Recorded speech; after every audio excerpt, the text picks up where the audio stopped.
Year 1995. The first ever E3 was buzzing with anticipation. The gaming world was dominated by giants, Nintendo and Sega. Sega had already surprised everyone by launching its new console, priced at $399, but the real shock came during Sony's presentation.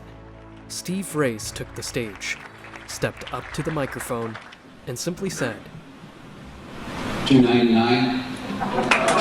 In that brief moment, Sony's PlayStation undercut Sega Saturn by a full $100, and the balance of power in the console war began to shift.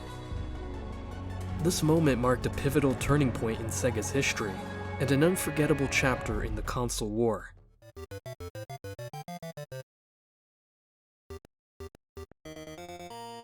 Nintendo began in 1889 in Kyoto, Japan, as a playing card company founded by Fusajiro Yamauchi, specializing in handmade Hanafuda cards. Over time, the company explored various ventures, including renting taxis, producing instant rice, and even managing love hotels. In 1977, it released its first video game consoles, the Color TV game series, which featured pre-installed games and became a commercial success in Japan. By 1979, Nintendo expanded into arcade games with titles like Sheriff and Radar Scope. However, its major breakthrough came in 1981 with Donkey Kong, designed by Shigeru Miyamoto. This iconic arcade game introduced Donkey Kong and Mario, then known as Jumpman, achieving massive international success. Sega's story began in 1940 in Honolulu, Hawaii, when Martin Bromley and Richard Stewart founded Standard Games to provide coin-operated amusements for US military personnel. After World War II, they sold the business and moved to Tokyo, re-establishing it in 1946 as Service Games. The company's new name, Sega, came from Service Games. In 1965, Service Games merged with Rosen Enterprises, led by David Rosen, an importer of jukeboxes and arcade machines. The new company, Sega Enterprises, began creating its own arcade games, starting with Periscope in 1966, a submarine simulation that became a global hit. During the 1970s, Sega transitioned from mechanical games to video games. In 1976, Gulf and Western Industries acquired Sega, enabling further expansion into gaming. The year 1983 marked the beginning of an intense rivalry between Nintendo and Sega in the home console market. Both companies would embark on a decades-long competition to capture the hearts of gamers worldwide. The launch of the Famicom in Japan in 1983, later released as the Nintendo Entertainment System, NES, in North America in 1985, marked a turning point in gaming history. The NES became a global phenomenon, driven by groundbreaking games like Super Mario Bros., created by Shigeru Miyamoto. Mario, a cheerful plumber, became Nintendo's mascot and an enduring symbol of video gaming. In the same year the Famicom launched, Sega introduced its first home console, the SG-1000. While it marked Sega's entry into home gaming, the SG-1000 couldn't match the Famicom's overwhelming success. Sega pressed forward, releasing the Master System in 1985 to directly compete with the NES. While the Master System found success in regions like Europe and South America, it struggled to challenge Nintendo's dominance in North America and Japan, where the NES reigned supreme. In 1989, Sega launched the Genesis, known as the Mega Drive outside North America, a 16-bit console that promised superior graphics and sound compared to the aging NES. To gain an edge, Sega aggressively marketed the Genesis with a cool, edgy image aimed at teenagers. The Genesis Does What Nintendon't campaign further solidified Sega's image as a challenger to Nintendo's dominance. The advertising campaign was particularly aggressive, including flashy TV spots and even head-to-head comparisons with Nintendo products. In 1989, Nintendo launched the Game Boy, a portable console that came bundled with Tetris. The Game Boy's simplicity, affordability, and long battery life made it an instant hit.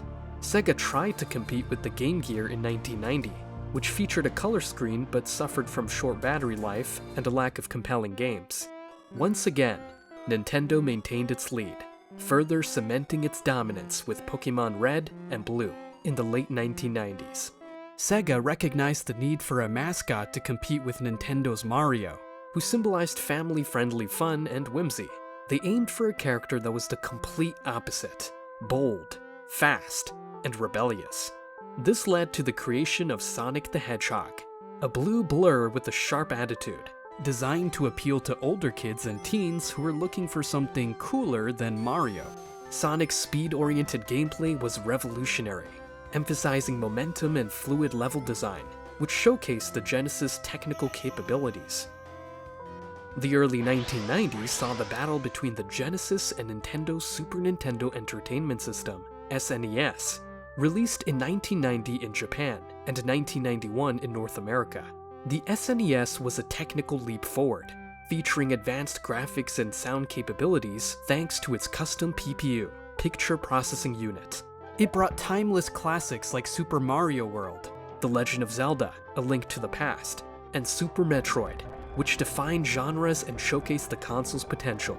The SNES also offered a strong lineup of RPGs, including Final Fantasy VI and Chrono Trigger. Nintendo introduced innovative technologies like the Super FX chip, which enabled 3D effects in games like Star Fox, pushing the technical boundaries of the SNES. Sega countered by enhancing the Genesis with add-ons like the Sega CD in 1992 and the 32X in 1994. The Sega CD delivered CD-quality audio and full-motion video, but struggled due to its high cost and limited game library. The 32X aimed to provide 32-bit graphics, but suffered from rushed development, poor sales, and a fragmented user base. Despite these challenges, Genesis thrived with hits like Sonic the Hedgehog 2, Streets of Rage, and Shinobi. In 1994, Nintendo raised the stakes with Donkey Kong Country, a platformer developed by Rare that used pre-rendered 3D graphics to create a stunning visual experience.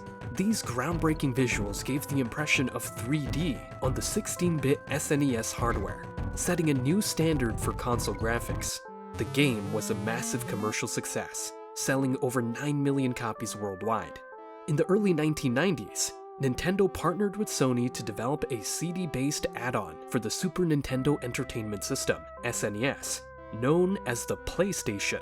This collaboration aimed to combine Nintendo's gaming expertise with Sony's advanced CD technology. However, the partnership fell apart dramatically at the 1991 Consumer Electronics Show. To Sony's surprise, Nintendo publicly announced that it had abandoned their collaboration and instead partnered with Philips, a rival company, for the CD project. This unexpected betrayal left Sony blindsided and ended their relationship with Nintendo on bitter terms. Determined to move forward, Sony decided to create its own gaming console. In 1994, Sony launched the PlayStation in Japan, followed by its North American release in 1995. The PlayStation brought several innovations that set it apart from competitors. While Nintendo continued to use cartridges, Sony adopted CDs, allowing for larger storage capacity, better audio quality, and full motion video. The console was also optimized for 3D graphics, raising the bar for visuals and gameplay. Additionally, Sony made game development more accessible, attracting a wide range of developers and fostering a diverse library of games. Iconic titles like Final Fantasy VII and Metal Gear Solid pushed storytelling and gameplay to new heights, making the PlayStation a massive success. By 2004, it had sold over 100 million units. The Sega Saturn, launched in 1995, faced a disastrous start. Sega surprised retailers and developers by releasing the console months ahead of schedule, leaving many developers scrambling to finish games. Then came the infamous $2.99 moment at E3, where Sony undercut Sega's price by $100, effectively sealing Saturn's fate. By the late 1990s, Sega was struggling to stay afloat. The Nintendo 64, released in 1996, used cartridges instead of CDs, limiting third-party developer support. While the N64 had iconic games like The Legend of Zelda, Ocarina of Time, and Super Mario 64, it couldn't match the PlayStation sales. Sega's final attempt at hardware success came with the Dreamcast in 1999.